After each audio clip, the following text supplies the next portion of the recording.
Sir sir કોણ? Sir તમારું નામ લક્ષ્મણ છે? હા, હું લક્ષ્મણ છું. તમે કોણ? મારું નામ ચેનસિંગ છે, પણ મારી લાઈફમાં ચેન જ નથી. અરે તારી લાઈફમાં ચેન નથી તો મને શું કામ કહે છે? કારણ કે મારી ચેન તો તમારી પાસે છે ને. તારી ચેન મારી પાસે છે? હા સર. અબે તું શું બોલે છે? મને કઈ ખબર નથી પડતી. જો મારી ચેન પાછી આપશો તો હું પાછો જતો રહીશ. તારી ચેન આપીશ તો તું લઈ જશે ને? હા સર. તો લઈ જા. એવી કઈ ચેન છે? હે સર, 2 દિવસ પહેલા તમારા લગ્ન થયા. હા હા, એ તને કેમ ખબર? તેનું નામ રેશમા છે ને? હા, એ પણ બરાબર. તે બહુ સુંદર છે. હા હા, બહુ સુંદર છે. સર, અમે બંને 4 વર્ષથી પ્રેમમાં છીએ. રેશમાને તું એટલા વર્ષથી લવર્સ છો? સર, એના માટે અરે. તમે આટલા શોક કેમ થાવ છો? શું એલફેલ બોલે છે? સર, તમે હેરાન ના થાવ, હું બતાવું છું. 4 વર્ષથી અમે બંને પ્રેમમાં છીએ અને આ વાતની તારા પપ્પાને ખબર પડી ગઈ, એટલે તમને ઉઠાયા અને એની સાથે લગ્ન કરાવી લીધા. રેશમા વગર હું જીવી નહીં શકું સર. અરે ઓય, હજુ તું અહીંયા વધારે ઊભો રહ્યો ને તો તને મારી નાખીશ. ચલ ભાગ. સર, એવું બોલશો તો હું ફાંસી લગાવીને મરી જઈશ, અને એમ જ નહીં મરું, તમારું નામ ચિઠ્ઠી પર લખીશ. શું? ચિઠ્ઠી ઉપર મારું નામ લખીને મરીશ કે હા શું? સર, પછી પોલીસ તમને પકડશે. શું મુસીબત છે યાર? માણસ સર. લગ્ન ના કરી શકે. પ્લીઝ સર, રેશમા આપી દો, હું લઈને જતો રહું છું. અબે ઓય, એ ડુંગળી બટાકા નથી કે તું એને ઉધાર લઈ જાય છે. મારી પત્ની છે, એને જ ઉઠાવીને લઈ જઈશ. પણ એ જ મારું ચેન છે સર. હું 4 વર્ષથી પ્રેમ કરું છું, એના વગર હું જીવી નહીં શકું સર. પ્લીઝ મને રેશમા આપો ને. આ એમ ચૂપ નહીં થાય. પેલી આવશે ને ત્યારે ચૂપ થશે. સારું, રેશમાને હું હમણાં અહીંયા બોલાવું છું. એ આવે એટલે લઈને જતો રહેજે. બરાબર ને? સારું સર, બોલાવો. હવે જો, શું મારી પત્ની વિશે મને ખબર નથી? રેશમા? હા રેશમા? રેશમા ડાર્લિંગ, તને હું હા. જોવા માટે આવું છું અહીંયા. અબે ઓય, એ મારી પત્ની છે રે. સારું સારું. હા આ કોણ આવ્યું? સંતોષ બબલુ, તું ઠીક તો છે ને? હું કેવી રીતે ઠીક આટલી હોઉં? પાતળી કેમ થઈ ગઈ છે? ખાવાનું નથી ખાતી? કેમ સર એને ઠીકથી ખાવાનું નથી ખવડાવતા? એ શું છે? આને જોઈને બહુ નાટક કરે છે. સર, અમે બંને 4 વર્ષથી એકબીજાના પ્રેમમાં છીએ. એકવાર તો એના પપ્પાએ 1 વર્ષ સુધી બંધ રાખી, મેં એને જોઈ પણ નહીં. સર, તમે તો બહુ સારા માણસ લાગો છો. જો એને મારી સાથે મોકલશો તો અમે ખુશીથી જીવીશું. શું છે આ બધું? 4 વર્ષથી તમે પ્રેમ કરતા હતા. હું અહીંયા બૂમો પાડું છું અને તું ચૂપચાપ ઊભી છે. સર, જો એ ચૂપચાપ ઊભી હોય તો હું જેને પસંદ છું ને, તમે જ અમને એક કરી દો ને સર. શું મુસીબત છે આ? અરે ઓ, આ તારી ભૂલ નથી. હું તારા બાપને વાત કરીશ. આ શું છે રેશમા? કેમ આટલું ટેન્શન લે છે? એને શું બીપી એ છે? આવાજ છે. સર, તમે કીધું હતું ને કે આવે એટલે લઈ જા. એને પૂછીને કહો ને સર. શું તું જાય છે? એ મારી બબલુ, આવી જા. ચાલ ચાલ. એક મિનિટ સામાન લઈને આવું છું. અરે લગેજની શું ચિંતા કરે છે? હું લઈ શું થાય આપીશ. છે? ચાલ શું ચાલ, થાય છે? ચાલ, ચાલ. ઉભો રહે.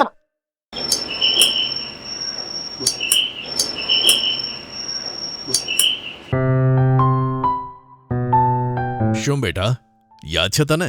હા યાદ છે ભાઈ. આવો અંદર આવો. હા. બેસો ભાઈ બેસો.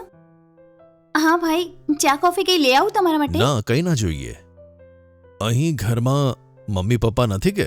એ બંને કંઈક જરૂરી કામ માટે બહાર સુધી ગયા છે ભાઈ. ઓ, એવું છે.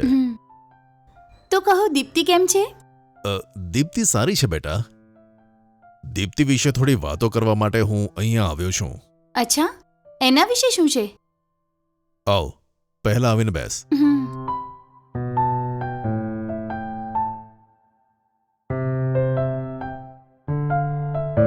દીપ્તિની તબિયત કંઈ સારી નથી. એનું કારણ તું જ છે બેટા. કોણ હું? મેં એવું શું કર્યું? શું કહો છો તમે? તું હંમેશા ક્લાસમાં ફર્સ્ટ આવે છે અને તે સેકન્ડ આવે છે, અને તે દરેક વખતે તેના વિશે વિચારીને ચિંતા કરે છે. આજે પણ એ જ વસ્તુ વિચારીને તેને તાવ આવ્યો. મારા માટે એક મદદ કરી દઈશ બેટા? હા ભાઈ, એમાં હું શું કરી શકું? મારી બહેન માટે તારી ફર્સ્ટ પ્લેસની કુરબાની આપીશ? તમે શું કહો છો ભાઈ? તે સમજાતું નથી મને. હવે આવનારી એક્ઝામમાં જો તું થોડા ઓછા માર્ક લાવે તો તારો નંબર બીજો આવી જશે અને મારી બહેન પહેલા નંબરે આવી જશે. મારી બહેન માટે આવી એક કુરબાની શું તું આપી શકે બેટા? શું ભાઈ, તમને ખબર છે શું બોલો છો? બસ દીપ્તિ માટે એક આ કુરબાની આપી દે ને. હું એ કહેવા માટે જ આવ્યો હતો. હું એવું કંઈ નહીં કરી શકું ભાઈ. હું અને દીપ્તિ, અમારી વચ્ચે ભણવામાં કોમ્પિટિશન છે ને. ભણવામાં આ બધું કોમન છે ભાઈ. લાગે તો તેને પણ કહો તમે એક્ઝામ માટે સારી તૈયારી કરવા. એના માટે હું ભણવાનું છોડીને માર્ક્સ કેવી રીતે ઓછા લાવી શકું? તમે જે કહો છો યોગ્ય નથી ભાઈ. બસ એકવાર તેની મદદ કરને પ્લીઝ. ભાઈ સાંભળો, તમે વારે વારે આવું કેમ કહો છો? અભ્યાસ જ મારું લક્ષ્ય છે. મારા જેવી મિડલ ક્લાસવાળી છોકરીને ભણવાથી જ સારું જીવન મળે છે. તમારા જેવા પૈસાવાળા લોકોને જો ભણતર ના રહ્યું તો પણ સારી રીતે સંભાળી શકે છે, પણ મારા જેવા લોકો ભણ્યા વગર કંઈ નથી કરી શકતા. સારું, એક વાત હું તને કહું છું. જો તું મારા માટે આ કામ કરી દઈશ ને તો તું જેટલા પૈસા માગીશ હું આપીશ. એવી વાત નથી. મને પૈસા એવું કંઈ નથી જોઈતું. પ્લીઝ ભાઈ, મને ભણવું છે. મને ડિસ્ટર્બ ન કરો. તમને દીપ્તિએ જ મને પૂછવા માટે કહ્યું હતું કે... અરે ના બેટા, હું જાતે જ આવીને તને કહું છું.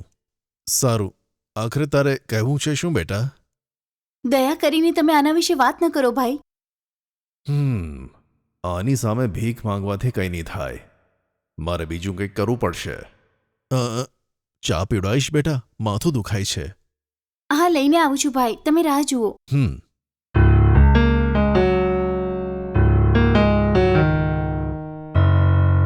આલો ભાઈ, ચાલો.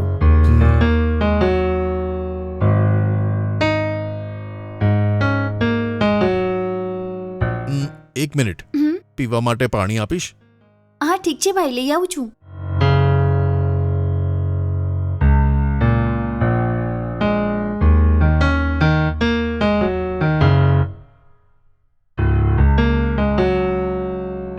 લો ભાઈ પાણી. Thank you. કઈ વાંધો નહીં ભાઈ.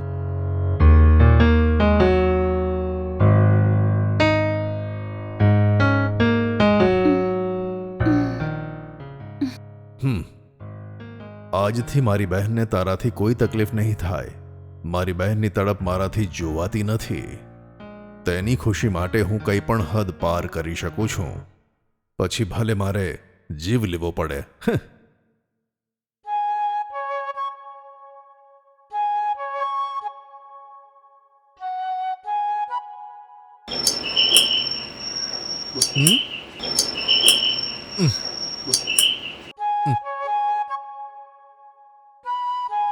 સાંભળો, તમે જરા નીચે સુધી આવશો, કંઈ જરૂરી કામ છે. શું થયું મેડમ, આટલા હેરાન કેમ છો?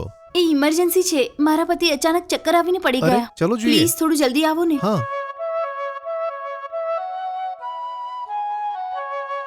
પ્લીઝ થોડું જલ્દી આવો, પ્લીઝ. હા. આવો સર. જુઓ ને, અમને શું થયું ખબર નહીં. સર, તમે જલ્દી એમ્બ્યુલન્સને હા. ફોન કરો. Sir, sir. અરે ખબર નહીં એમને શું થયું. હા, હેલો. હમ. હું કાસાવેવમાં બ્લોક નંબર 5 માંથી બોલું છું. થોડી ઇમરજન્સી છે. મારા હસબન્ડ ચક્કર ખાઈને પડી ગયા. શું જલ્દી એમ્બ્યુલન્સ મોકલી શકો? Okay sir, okay. Sir, sir. એણે શું કીધું સાંભળો, મેડમ? કીધું કે હમણાં મોકલે છે. સાંભળો ને. સર, સર, સાંભળો. સર, ઉઠો ને. સર, સાંભળો. સર, સર, સંભાળીને. ધીરે, આરામથી. ધીરે ધીરે સંભાળીને. પાણી. પાણી, જરા પાણી આપો ને. તમે ઠીક છો ને સર? આલો, થોડું પાણી પીવું. ધીરે સર, ધ્યાનથી. સંભાળીને. સર, શું થયું? શું ભાઈ તમે? સર, જુઓ સર, જરા સંભાળીને. જુઓ, વધારે સ્ટ્રેન ન કરો. સારું. તારા મકાન માલિક તને ઘર જોયું કે નહીં એવું પૂછે તો બેચલર્સને ઘર આપવાની ના પાડી હતી. પણ આજે તું જ છે જેને મારો જીવ બચાવ્યો સર, ભાઈ. એ વાતને છોડો ને. કઈ વાંધો નહીં, હું બધું ભૂલી ગયો છું. મેડમ, ધન્યવાદ તમે- સર. અરે જો કઈ તમે ન વાંધો હોત નહીં. તો. એમ્બ્યુલન્સ વાળો આવે હા, છે કે હમણાં નહીં? મોકલે છે કીધું. અચાનક શું થયું તમને? ઠીક તો હતા. કઈ વાંધો નહીં મેમ. ખબર નહીં સર, શું હવે તમે કેમ છો? હવે ઠીક છું. ઠીક છે સર, એમ્બ્યુલન્સ આવતી જશે. આપણે હોસ્પિટલ જઈએ હવે. થોડી વેઇટ કરો. મેડમ, તમે હેરાન ના થાઓ. એમ્બ્યુલન્સ આવે એટલે મને બોલાવજો તમે. ઠીક છે. સારું સર, થોડી વાર તમે આરામ કરો. એમ્બ્યુલન્સ આવે એટલે હું તરત આવું છું. સારું મેડમ, હું રૂમમાં હા, જઉં છું. ઠીક છે, એમ્બ્યુલન્સ ચલો. આવે એટલે મને બોલાવી હા, લેજો. હું બૂમ પાડીશ સર. હે માં. શું થઈ ગયું છે?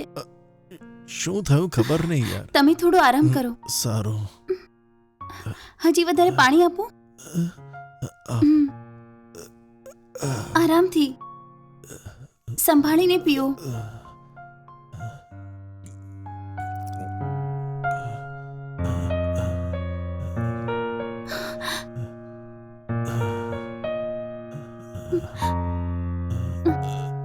આરામથી બેસો, સ્ટ્રેન ના લો.